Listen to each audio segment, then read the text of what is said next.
शीघ्र ही हमारे नए महाजनपद के नित्य व्यवहार नियमित रूप में आरंभ हो गए। सैनिक, सेवक, नगरजनों का दोनों द्वीपों पर सरलता से आवागमन आरंभ हुआ। मंदिर मंदिर से उठने वाले घंटानाद सागर गर्जन में विलीन होने लगे। राजसभा के समीप के प्रासाद में अधिकतर मेरा निवास हुआ करता था। स्वर्णिम सोपान के ऊपर के विश्राम कक्ष में मैं निवास करने लगा। उद्धव मेरे साथ ही हुआ करता था। एक दिन उद्धव और अमात्य एक कृश मध्यम आयु के ब्राह्मण को लेकर मेरे कक्ष में आ गए। स्पष्ट दिख रहा था कि वह कहीं दूर से कष्टमय यात्रा करके यहाँ पहुंचा है। उसके वस्त्र मलिन फटे हुए थे। कड़ी धूप में पैदल यात्रा करने से उसका गौर वर्ण झुलस गया था, काला पड़ गया था। मेरे सम्मुख आते ही उसने मुझे साष्टांग दंडवत किया। मैंने उसके कंधे पकड़कर उसे ऊपर उठाया और थपथपाया। उसने अपने कंधे पर के उत्तरीय से अत्यंत संभाल कर लाई एक रेशमी वस्त्र की छोटी सी थैली निकालकर मेरे हाथ में दी और कहा, हे महाराज श्री कृष्ण देव, हमारी राजकुमारी के अमूल्य प्राणों की रक्षा करना अब केवल आप ही के हाथ है। उनकी इच्छा के विरुद्ध उनके पिता और भ्राता ने उनका स्वयंवर रचा है। शीघ्र ही आप स्वयं सेना सहित प्रस्थान करें। कौंडिन्यपुर पधारें। कौंडिन्यपुर, यह नाम सुनते ही मेरे हृदयाकाश में अनेक श्वेत वर्ण राजहंस पक्षी उड़ान भरने लगे। विदर्भ के राजा भीष्मक और महाराज्ञी शुद्धमती की पुत्री रुक्मिणी मेरी आंखों के आगे खड़ी हो गईं। उन्हें मैंने पहले कभी नहीं देखा था। शब्दों की पकड़ में न आने वाले अनेक अध्यायों वाले भाव रामायण के पृष्ठ मेरी आंखों के आगे फड़फड़ाने लगे। कौंडिन्यपुर और रुक्मिणी, इन दो नामों से मेरे अंतर्मन की गहराई में जड़ पकड़े सुदर्शन के पावन बोल भी क्षण भर के लिए झंकृत हो उठे। आपका शुभ नाम? मैंने उस सतशील ब्राह्मण से पूछा। मेरा नाम सुशील है। विदर्भ की राजकुमारी रुक्मिणी देवी का मैं पुरोहित हूँ। इस समय मैं उनका दूत हूँ, उसने कहा। मैंने उसे आसन पर बैठाया। मेरे सेवक ने उसके जलपान का प्रबंध किया, किंतु मेरे समक्ष उसे ग्रहण करने में वह संस्कारशील ब्राह्मण हिचकिचाने लगा। मैंने उसके कंधे थपथपाकर उसे धीरज बंधाया, तब उसने जलपान ग्रहण किया। वह तृप्त हो गया। मैंने उससे राजकुमारी के स्वयंवर की पूरी जानकारी प्राप्त की। अमात्य को उसका ध्यान रखने की सूचना देकर मैंने उस ब्राह्मण दूत को विश्राम करने हेतु अतिथि गृह में भेज दिया। मुझे और दाऊ को रणभूमि में परास्त करने में जरासंध असफल हुआ था, अतः अब उसने टेढ़ी चाल चली थी। अपना लक्ष्य पाने के लिए टेढ़ी अंगुली से घी निकालने की योजना बनाई थी उसने। भीष्मक पुत्र रुक्मी को उसने अपने राजनगर गिरिव्रज में आमंत्रित किया था। राजसभा में स्वर्णिम मूठ का कोषबद्ध खड्ग, विशाल ढाल और अमूल्य राजवस्त्र प्रदान कर उसका सम्मान किया था। रुक्मी, हमारे उद्धव जैसा ताम्र गौड़ वर्ण का उतावला शीघ्र कोपी हमारे दाऊ और सात्यकी की भांति वैसा ही पराक्रमी भी, अपनी बहन जैसा ही सुंदर। उसके 4 भ्राता भी थे, रुक्मरथ, रुक्मबाहु, रुक्मकेश और रुक्ममालिन। रुक्मी के पिता भीष्मक अर्थात हिरण्यरोमन अब वृद्धत्व की ओर ढलने लगे थे, अतः विदर्भ में अब रुक्मी की ही चलती थी। रुक्मी को अपने वश में करके जरासंध मुझे मात देना चाहता था। उसने रुक्मी को मेरे फुफेरे भ्राता शिशुपाल के पास शुक्तिमती भेज दिया था। रुक्मी ने शिशुपाल के आगे प्रस्ताव रखा था कि वह उसकी बहन का पाणी ग्रहण करे। शिशुपाल ने उस प्रस्ताव को सहर्ष स्वीकार किया था। दोनों ने मिलकर राजा भीष्मक को विवाह का मुहूर्त निकालने पर बाध्य कर दिया था। अपने राजनगर गिरिव्रज में बैठकर जरासंध ने इस बात का सूत्र संचालन किया था। वह भीष्मक को उनके पुत्रों सहित अपने वश में करना चाहता था, शिशुपाल की बंसी में फंसाकर। विदर्भ कन्या रुक्मिणी की इच्छा का तो प्रश्न ही नहीं उठता था, क्योंकि वह एक नारी थी। विश्राम कक्ष के एकांत में सुशील का दिया भूर्जपत्र मैं पढ़ने लगा। वह भूर्जपत्र था ही नहीं, वह था मुझे देखे बिना ही मन मेरा वरण किए मनस्वी शतराणी नारी के हृदय का अंतिम आक्रंदन। उसने अपने हाथ से मयूरपंख की लेखनी से लिखा था, श्रुत्वा गुराण्भुवन सुंदर शृण्वतां ते निर्विश्य कर्ण विवैरतोगतात्मं रूपं दृशां दृश्मतां खिलार्थ लाभम तवयच्युता विशति चित्तम पत्र में। हे त्रिभुवन सुंदर श्री कृष्ण, जो आपका गुणगान सुनते हैं उनके त्रिविध कष्ट शरणार्थ में नष्ट हो जाते हैं, उनका जीवन सार्थक होता है। जो आपके रूप को आंखों में बसा लेते हैं, उनकी आंखें कृतार्थ होती हैं। आपकी यह कीर्ति सुनकर लज्जा रहित होकर मैं अविरत आप ही के चिंतन में मग्न रहती हूँ। अपनी जन लज्जा और मन लज्जा को आपके चरणों में त्याग कर मैं आपको यह पत्र लिख रही हूँ। उसके पत्र के आरंभ ने ही मेरे मन को आकर्षित कर लिया। वह मुझसे विशुद्ध निरपेक्ष प्रेम की याचना कर रही थी। मैंने भी आज तक इससे भिन्न क्या किया था और भविष्य में भी क्या करने वाला था? क्या विशुद्ध निरपेक्ष प्रेम ही मेरे जीवन का सार नहीं था? स्वयं को भूलकर कुतूहल से मैं आगे पढ़ने लगा। हे मधुसूदन, आपका शील, कुल, तेज, धन, विद्या, रूप, सामर्थ्य, वाणी सब अतुलनीय है। अपने नाम के अनुसार त्रिभुवन को मोह लेने वाले आपके चरणों में यदि मुझ जैसी विवाह योग्य नारी अपने जीवन का पारिजात पुष्प अर्पित करे तो उसमें आश्चर्य क्या है? उसने मेरे नाम में निहित कृष्ण और श्री कृष्ण को सटीक रूप में शब्दबद्ध किया था। उसकी बुद्धिमानी की प्रशंसा करते हुए मैं अपने आप ही मुस्कुराया और पढ़ने लगा। हे प्राण मोहन, कुछ भी कहिए किंतु मैंने मन ही मन आपका वरण किया है। इसलिए इस समय जो भी करना आवश्यक और उचित है उसे करने में तनिक भी आनाकानी मत कीजिए। उसके पत्र के भाव लालित्य से चकित होकर मैं पढ़ने लगा। आप नगेंद्र हैं, यादवों के वनराज हैं। अपना भाग ले जाने में यदि आप तनिक भी हिचकिचाएंगे तो शिशुपाल रूपी श्रृगाल उस पर झपट पड़ेगा। यह किसके लिए लज्जास्पद होगा? गरुड़ का भाग कौवा उड़ा ले जाए, क्या यह ऐसा ही नहीं होगा? किसी भी क्षत्रिय के स्वाभिमान को उत्तेजित करने में समर्थ प्रभावशाली शब्दों का प्रयोग उसने किया था। उसके रूप सौंदर्य के साथ साथ मुझे उसकी तड़पदार बौद्धिक सुंदरता का आभास हुआ। वह मुझे विचलित होने का अवसर ही नहीं देना चाह रही थी। यह जानकर मैं अपने आप ही मुस्कुराया। उसने आगे लिखा था, आपको संबोधित या पत्र लिखने के मेरे साहस को संभवतः आप उद्वत्पन भी कह सकते हैं। कुछ भी हो, आपके लिए कुल, शील आदि सर्वस्व का त्याग करने को मैं तत्पर हूँ। पत्र में यहाँ तक दिखती उसकी बुद्धि की चमक की आगे तो पराकाष्ठा ही हो गई थी। किसी किशोर को उसका हाथ थामकर कबड्डी और लपकडंडा खेलना सिखाने वाले गुरु जैसा ही उसका मनोभाव था। नारियों में निसर्गतः होने वाली चतुराई उसमें अपनी सभी विशेषताओं के साथ विद्यमान थी।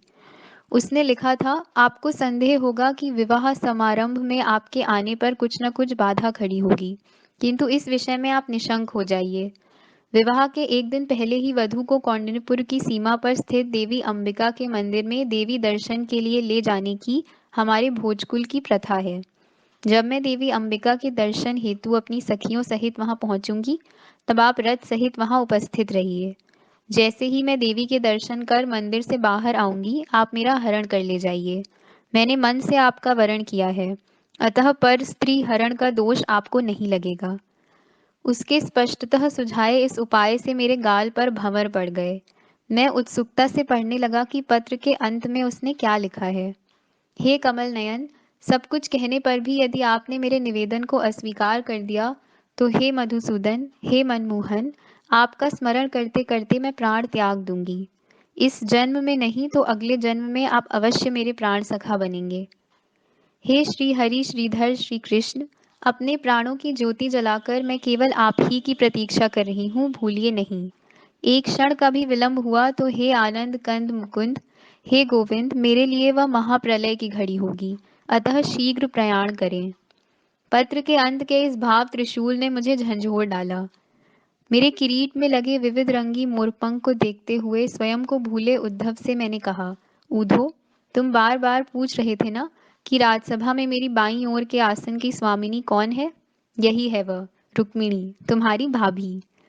मैंने वह भूर्ज पत्र अपने भाव विश्वस्त प्रिय भ्राता उद्धव के हाथ में दे दिया। उसने मनःपूर्वक उसे पढ़ा। जाओ उद्धव, शीघ्रता करो। पत्र लेखक, राजदूत और अश्वदल प्रमुख को भेज दो। कोषागार प्रमुख से कहो वह मूल्यवान उपहार तैयार रखे। दारुक से कहो कि वह शैव्य, सुग्रीव, मेघपुष्प और बलाहक को तैयार रखे। केवल अश्व ही हमारे साथ चलेंगे, गरुण ध्वज रथ यहीं रहेगा। मैं आज संध्या समय ही सुशील ब्राह्मण सहित कौंडिन्यपुर की ओर प्रस्थान करूंगा। दाऊ से कहो सेना सहित वे मेरे पीछे पीछे आए, तुम भी उनके साथ चले आना। मैंने उद्धव को काम में लगा दिया। हर्ष विभोर उद्धव उत्साह से लंबे लंबे डग भरता हुआ चला गया।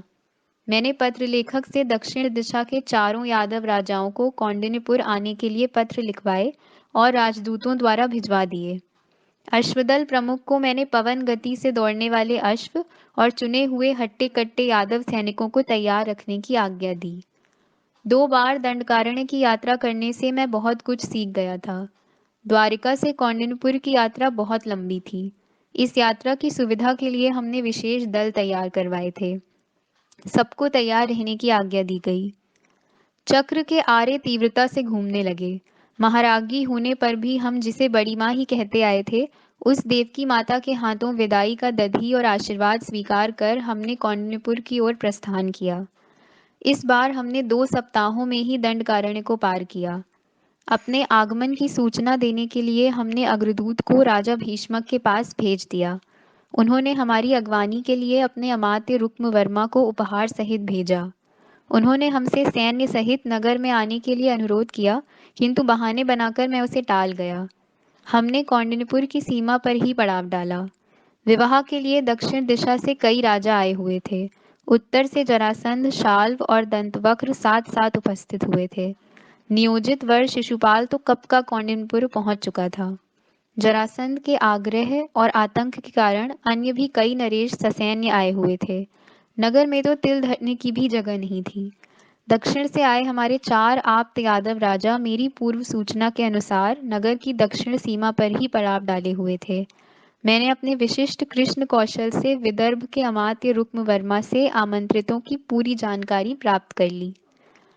युवराज रुक्मी ने इस समय भी शिशुपाल को अपना भावी बहनोई मानकर हमें ग्वाला कहते हुए आमंत्रित नहीं किया था।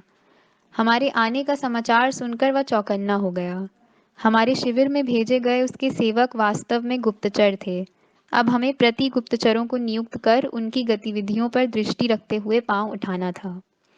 कौंडिन्यपुर की दक्षिण सीमा पर पड़ाव डाले हुए राजा कृतकैशिक से मैंने उनका अलंकृत राजरथ मंगवाया। मेरी सूचना के अनुसार उसमें 4 चमकदार कृष्ण वर्ण पुष्ट अश्व जुते हुए थे। मेरी अपेक्षा के अनुसार हमारे शिविर में कृष्ण वर्ण अश्वों वाले राजरथ के आगमन की सूचना रात्रि में ही रुक्मी तक पहुंच गई। उसने अपने गुप्तचर प्रमुख को बुलवाकर आज्ञा दी, उस काले के काले अश्वों वाले रथ पर सावधानी से दृष्टि रखो। वह कभी भी और कुछ भी कृष्ण कृत्य कर सकता है। आते ही मैंने सुशील ब्राह्मण द्वारा विदर्भ कन्या रुक्मिणी को संदेश भिजवाया था। मैं आ गया हूँ, चिंता मत करो, निर्भय हो जाओ। कल अंबिका दर्शन के लिए आ रहा हूँ। तैयार रहो, धैर्य धरो। विवाह के पूर्व दिन मेरे कुछ विशेष सैनिकों ने कृतकैशिक के रथ से कृष्ण अश्वों को अलग करके उसमें मेरे 4 शुभ्र धवल अश्वों को जोत दिया। ध्वजदंड पर गरुड़ ध्वजा फहरा दी गई। नगर के दक्षिण में ठहरे हुए हमारे चारों आप्त यादव नरेश सेना सहित विवाह मंडप जाने हेतु निकल पड़े, किंतु पहुंच गए सीधे हमारे पड़ाव पर। अब हमारा शिविर शक्तिशाली हो गया था। मेरी जीवन यात्रा का सबसे अधिक रोमांचक क्षण मेरे आगे खड़ा था, युग युग तक गूंजते रहने वाले मेरे विवाह का क्षण। 4 शुभ्र अश्वों वाला गरुड़ चिन्हांकित काशाय ध्वजा फहराने वाला राजरथ दारुक ने मेरे शिविर के आगे खड़ा कर दिया। वलगांव को नीचे रखकर वह रथनीड़ से नीचे उतरा और शीघ्रता से पैर उठाते हुए मेरे समीप आकर उसने मुझे और मेरी बाईं ओर खड़े उद्धव को वंदन किया। मैंने उसे टटोला, सब तैयार है, कुछ रह तो नहीं गया? नहीं आर्य, सब तैयार है। रथ के पार्श्व भाग में बाण, तुरीण, शाड़ंग और अजितंजय धनुष, चक्र, अग्नि कंकड़, कौमुदी गदा, सौनंद मूसल, कोशबद्ध नंदक खड़ग सब तैयार रखा है। तत्परता से उत्तर देते हुए वह अत्यंत प्रसन्न मुस्कुराया। आज उसने मेरे प्रिय अश्वों की पीठ पर मृदु रेशमी शुभ्र झूले उड़ाई थीं। मुझे मुस्कुराते देख उद्धव ने कहा, भैया कितनी यौवन संपन्न है आपकी हंसी, आप निश्चय ही सफल होकर लौटेंगे। तुम दोनों यहीं ठहर जाओ, अंबिका के दर्शन कर और आशीर्वाद प्राप्त करके मैं शीघ्र ही लौट आता हूँ। एक ही छलांग में मैं रथनीड़ पर चढ़ गया। कटी में बंधे हुए नील दुकूल से अपना प्रिय पांचजन्य निकालकर मैंने उसे हथेली से पकड़ मस्तक से लगाया। कौंडन्यपुर की सीमा पर गगनगामी ग्रीवा उठाते हुए कंठ की धमनियां फुलाकर मैंने उसे प्राणपण से फूंका। मुझे स्वयं ही आभास हुआ कि इसके पहले मैंने कभी इतने आवेश से उसे नहीं बजाया था। अपने प्रिय अश्वों की वल्गाएं मैंने हाथों में लीं। तात वसुदेव और माता, अपने पूर्वज और आचार्य सांदीपनि का स्मरण करके मैंने अपनी परावाणी से चारों अश्वों को उनके नामों सहित पुकारा। चलो शैव्य, सुग्रीव, मेघ, बल, चलो। मेरी पुकार का अपनी हिनहिनाती परावाणी से प्रत्युत्तर देते हुए वह अश्व चैतन्य चौकड़ियां भरने लगा। मैं चल पड़ा, अकेला ही, अदम्य आत्मविश्वास के साथ। अपने गरुड़ध्वज रथ ने आनन फानन में ही टेढ़े मेढ़े मोड़ों को पीछे छोड़ दिया। मैं उसे घनी पर्वत श्रेणियों की तलहटी में स्थित सुघड़ अंबिका मंदिर के पास ले आया। रथ का मुख मोड़कर मैंने उसे मंदिर के आगे दूर एक स्वर्ण चंपक वृक्ष के नीचे खड़ा किया। मंदिर के पुजारी और सेवक हड़बड़ा कर देखते ही रहे। तीव्र गति से सीढ़ियां चढ़ता हुआ मंदिर का प्रांगण पार करके मैं गर्भगृह में पहुंचा। प्रसन्न वदन देवी अंबिका के पवित्र चरणों में मैंने अपना श्वेत सिक्त मस्तक टिकाया, फिर शांति से परिक्रमा की।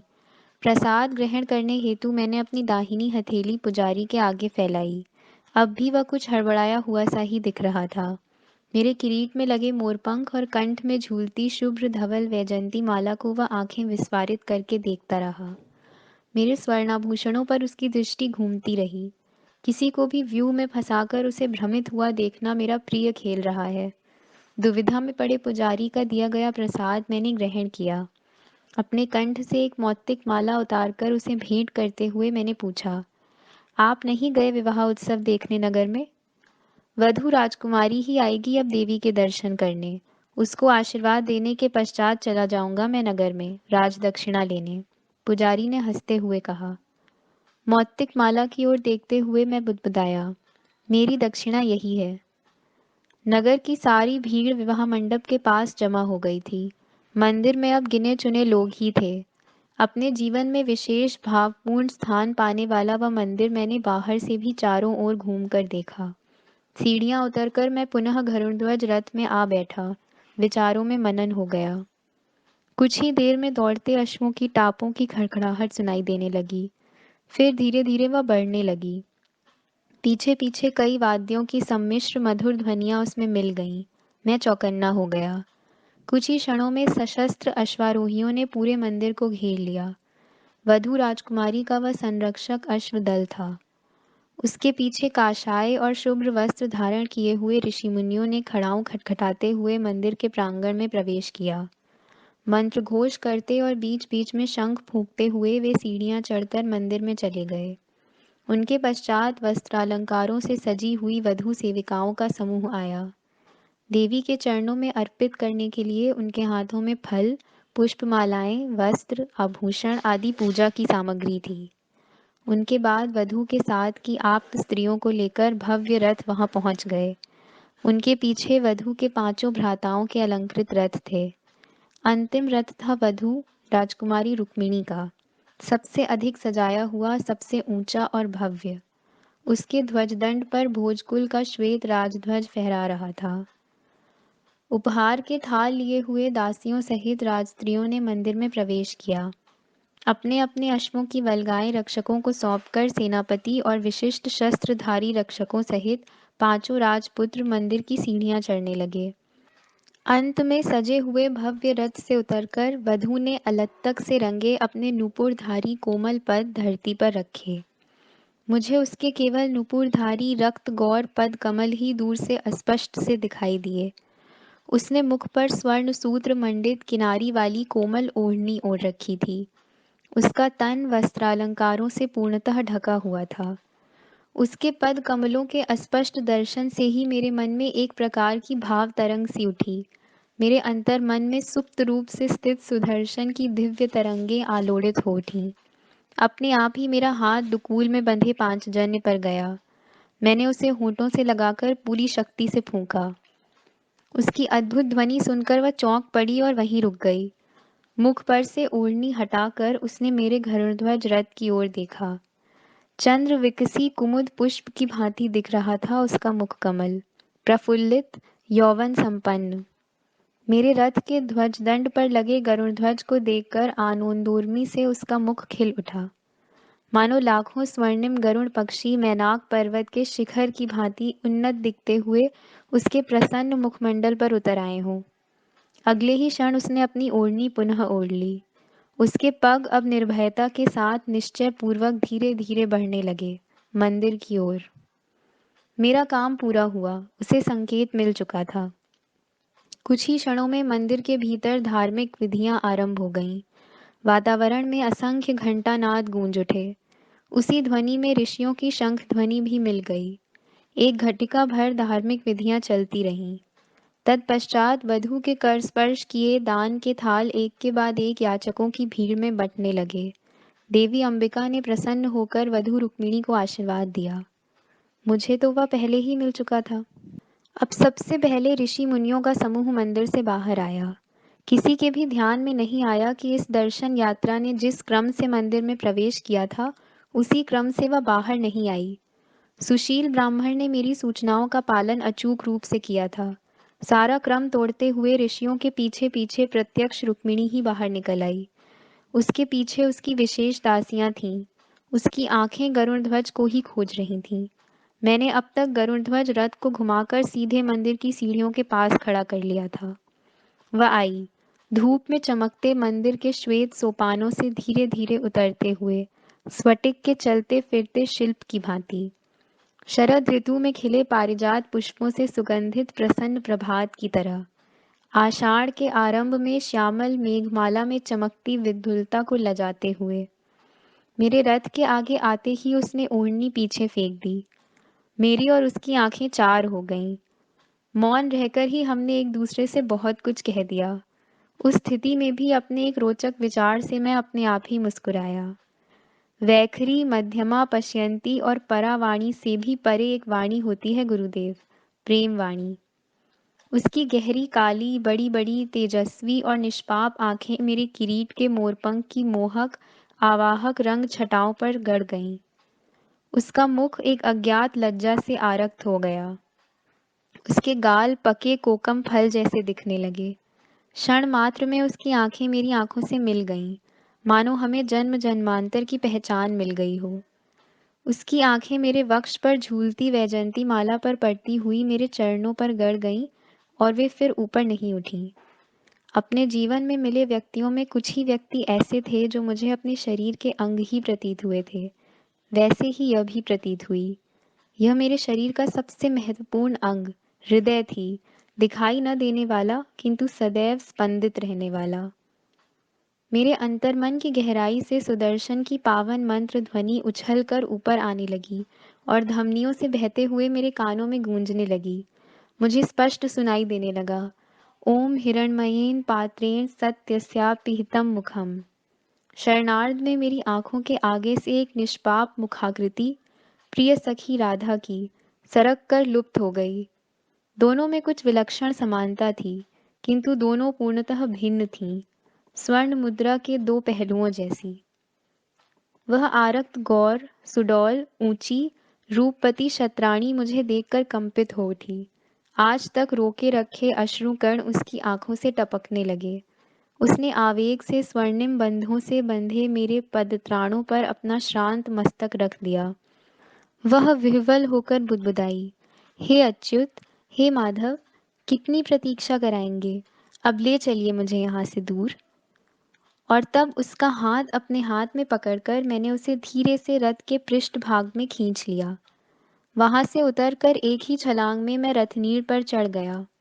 वलगांव को झटककर मैंने अश्वों को दौड़ने का संकेत किया। आगे के खुर उठाकर चारों अश्व ऊंचे स्वर में हिनहिनाए और अगले ही क्षण चौकड़ियां भरने लगे। मंदिर से बाहर आए ऋषि समूह में से बहुतों ने हम पर पुष्प वर्षा की। आशीर्वाद देने हेतु अपने जपमालाधारी हाथ ऊपर उठाए। कुछ ने शंख घोष किया। उन सब ने मेरे रथ के गरुड़ ध्वज को अचूक रूप में पहचान लिया था। मेरा रथ अंबिका देवी को साक्षी बनाते हुए रुक्मिणी को लेकर विदर्भ के आंध्र भृत्यों के नाकों को ठोकर मारता हुआ दौड़ने लगा। मैंने रुक्मिणी का क्षत्रियोचित हरण किया था, उसी की इच्छा के अनुसार। रथ कौंडन्यपुर की उत्तरी सीमा पर आया। उद्धव और दारूक मेरी प्रतीक्षा ही कर रहे थे। द्वारिका से अभी अभी ससैन्य आए हुए बलदाऊ अपने शिविर में विश्राम कर रहे थे। मैं रथनीड़ से नीचे उतरा। दारूक ने अपना स्थान ग्रहण किया। मैं उद्धव सहित रथ के पृष्ठ भाग में जा बैठा। हम दंडकारण्य की ओर दौड़ने लगे। दाऊ पीछे वहीं रहने वाले थे, मेरा पीछा करने वाले वैदर्भी और उनके मित्रों की सेनाओं का सामना करने हेतु। मेरे साथ अपनी और दक्षिण के यादवों की विपुल सहायक अश्वसेना थी। वहां कौंडिन्यपुर में कोहराम मच गया। अत्यंत क्रोधित हुआ रुक्मी चुप कैसे बैठा रहता। शीघ्रता से हम दक्षिणापथ पहुंच गए। रथ सहित दंडकारण्य पार करना संभव नहीं था। राजा कृतकैशिक के रथ को हम लौटा भी नहीं सकते थे। दारुक और उद्धव सोच रहे थे कि रथ का क्या करें। मैंने उपाय सुझाया कि दक्षिणापथ के वनवासी जाति के राजा को रथ देकर उससे दीर्घ काल तक टिकने वाले फल और वनौषधि प्राप्त करें। एकमात्र स्त्री रुक्मिणी के लिए एक शिविका और कुछ आदिवासी सेविकाएं भी उससे प्राप्त की जाएं। हमारा पीछा करने वाले रुक्मी को रोकने का हर संभव प्रयास करने की शर्त भी उसके समक्ष रखी जाए। मेरे दल प्रमुख ने वनवासी राजा से मिलकर यह कार्य संपन्न किया। शीघ्रता से अल्पकालिक पड़ाव डालते हुए हमने दंडकारण्य को पार किया। शस्त्रधारी सैनिकों की सुरक्षा में बंद शिविका में बैठी विदर्भ कन्या सहित हमारा सुनियंत्रित अश्वदल अवंती के समीप पहुंच चुका था। हमारे स्वागत के लिए द्वारिका से आए राजरथ और विशिष्ट गज दल हमसे यहीं मिल गए। आचार्य सांदीपनी परिवार सहित द्वारिका में थे। उनका अंकपाद आश्रम इसी परिसर में था, शिप्रा तट पर। आचार्यश्री के उत्तराधिकारी उसे भली भांति चला रहे थे। अब वह और भी अधिक कार्यरत हुआ था। उद्धव ने बड़ी प्रसन्नता से यह जानकारी अपनी भाभी को दी। तब रुक्मिणी ने मुझसे अनुरोध किया कि वह आचार्यश्री का आश्रम देखना चाहती है। निरुपाय होकर मैंने आश्रम के लिए कुछ उपहार देकर सशस्त्र सैनिकों सहित उसको आश्रम भिजवाने का प्रबंध किया। वास्तव में अवंती मेरी बुआ राजाधि देवी और फूफाजी जयसेन महाराज का राज्य था। उनके दो पुत्र भी थे, विंद और अनुविंद, किंतु उन सबसे मेरा कभी निकट संपर्क नहीं हो पाया था, होने वाला भी नहीं था। मानव मन बड़ा अद्भुत होता है, इसका मैंने कई बार अनुभव किया है। दूर देश के राजा कृतकैशिक ने समय आने पर मेरी सहायता की थी, किंतु चेदी का शिशुपाल मेरा फुफेरा भ्राता होते हुए भी मेरे विरोध में खड़ा हो गया। क्या पता विंद अनुविंद मुझसे कैसा व्यवहार करें। अवंती की सीमा पर शिप्रा के तट पर ही हम रुक्मिणी और उद्धव के आने की प्रतीक्षा कर रहे थे। उनको लौटने में 2 दिन लग गए। आश्रम ने उनका स्वागत करते हुए बड़े आग्रह के साथ एक दिन उनको वहीं ठहरा लिया था। उनके आते ही हमने शीघ्रता से पड़ाव उठाना आरंभ किया। मैं अपने रथ में रुक्मिणी और उद्धव सहित द्वारिका जाने के लिए तैयार था। हमारी सेना निकलने के लिए तैयार हो ही रही थी कि अवंती के दक्षिण से रणवाद्यों का तुमुल घोष सुनाई देने लगा। पीछे पीछे दौड़ते अश्वों ने हमारे शिविर को घेर लिया। वह रुक्मी था। नागफनी के दौड़ने की भांति उसका मुख लाल हो गया था। बहन का अचानक हरण होने से वह नक्शिक रूप से जल भुन उठा था। वह अपने शक्तिशाली पुष्ट अश्व को जैसे तैसे रोकते हुए मेरे रथ के पास आ धमका। अपने अधोवस्त्र की काछ कसकर वह मुझसे लड़ने के लिए तत्पर था। अश्व की पीठ पर चर्मावरण में रखी प्रचंड गदा उसने झटके से खींच ली और मुझ पर सीधे आक्रमण किया। अपनी घनी भौहें तानते हुए आंखें फिस्फारित करके वह ऊंची ध्वनि में चिल्लाया, अरे भगोड़े ग्वाले, हमारे भोजकुल की शोभा, हमारी प्रिय बहन रुक्मिणी का सबके समक्ष हरण करने वाले चोर, नीच, मैं तुझे द्वंद्व की चुनौती देता हूँ। यदि तू चाहता है कि दोनों ओर के सैनिकों का रक्तपात ना हो, यदि तुझ में कुछ सामर्थ्य हो, तो मेरी चुनौती को स्वीकार कर ले। मेरी बहन को ले जाना चाहता है तो तुझे मेरे शव पर से ही जाना होगा, अन्यथा इस द्वंद्व में ही मैं तेरा वध कर डालूंगा। रुक्मिणी को लेकर ही मैं कौंडिन्यपुर लौटूंगा, शिशुपाल के गले में विवाह माला डलवाने के लिए। मैंने प्रतिज्ञा की है, यदि मैं यह न कर पाया तो कौंडिन्यपुर में पांव नहीं रखूंगा। अरे भगोड़े, तुझ में सामर्थ्य हो तो उतर आ नीचे। उसने अपनी प्रचंड गदा को गोलाकार घुमाया। वह स्वयं भी जय अंबिका की गर्जना करते हुए मंडलाकार फिरने लगा। दोनों ओर के सैनिक आंखें विस्फारित करके देखते रहे कि आगे क्या होगा। मेरे मन में सुदर्शन के मंत्र उछलने लगे थे, किंतु रुक्मिणी पर दृष्टि जाते ही मैंने उन्हें नियंत्रित कर लिया। अब द्वंद्व का आवाहन स्वीकार करना मेरे लिए अनिवार्य हो गया था। क्षत्रियों की एक प्रथा को तो मैंने स्वीकार कर ही लिया था, कन्या हरण की। अब दूसरी प्रथा को भी स्वीकार करना आवश्यक था, द्वंद्व की। मैंने भी तत्काल पीतांबर की काछ कस ली, भुजाएं ठोंकी और केलीनंद काका को स्मरण किया। अपनी प्रचंड कौमुदी गदा को उठाकर ईड़ा देवी का जयघोष करते हुए मैंने रथ से धरती पर छलांग लगाई। मुझे रोकने हेतु रुक्मिणी ने मेरा उत्तरीय पकड़ा, किंतु वह उसके हाथ में ही रह गया। मैंने भी डौलदार ढंग से गदा को मंडलाकार घुमाया। क्षण भर में ही हम दोनों की गदाएं आपस में टकराईं। उनकी ठनठनाहट के साथ चिंगारियां बिखरने लगीं। एक भयंकर प्राणांतक द्वंद्व युद्ध का आरंभ हुआ, साले और बहनोई के बीच। दोनों ओर के सैनिक श्वास रोककर केवल दर्शक बन गए। रुक्मी के पैरों की हलचल देखकर ही मैं ताड़ लेता था कि वह कौन सी चाल चलने वाला है और उसका प्रत्युत्तर देता था। उसके वक्ष, भुजाओं, जंघाओं के स्नायुओं की गतिविधियां भांपकर मैं उसके प्राणघातक प्रहारों को टाल जाता था। हम दोनों स्वेद से लथपथ हो गए थे। शरीर पर स्थान स्थान पर हुए गदा प्रहारों से रक्त फूट पड़ा था। प्रबल प्रहारों के कारण हमारी गदाओं के दंड टेढ़े हो गए थे। गदा युद्ध अपने आप ही रुक गया। रुक्मिणी पर एक तिरस्कार भरी दृष्टि डालकर रुक्मी ने गदा फेंक दी। मैंने भी फेंक दी। अब उसने अपने कटिबंध से चौड़े फल वाला चमकता हुआ खड्ग खींच लिया। अब हम में खड्ग युद्ध होने वाला था, किंतु मेरे हाथ में तो कोई शस्त्र नहीं था। मैंने चपलता से रथ की ओर छलांग लगाई। द्वारुक द्वारा तत्परता से अपनी ओर फेंके गए नंदक खड्ग को मैंने अधर में ही पकड़ लिया। अब हमारे खड्ग खनखनाते हुए आपस में टकराने लगे।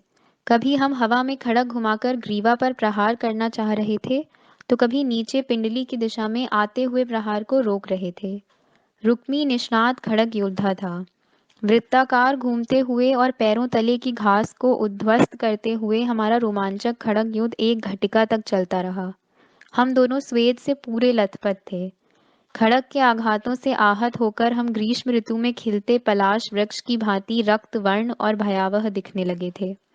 उत्तेजित कर देने वाले इस खड्ग युद्ध में हम दोनों अपने आसपास के जग को भूल गए थे। मेरे कंठ की वैजयंती माला रक्त में नहाई हुई थी। मेरे किरीट में लगे मोरपंख पर भी रक्त के छींटे पड़ गए थे। मेरा पीतांबर रक्त और स्वेद से भीगकर शरीर पर चिपक गया था, किंतु युद्ध का कुछ निर्णय नहीं हो रहा था।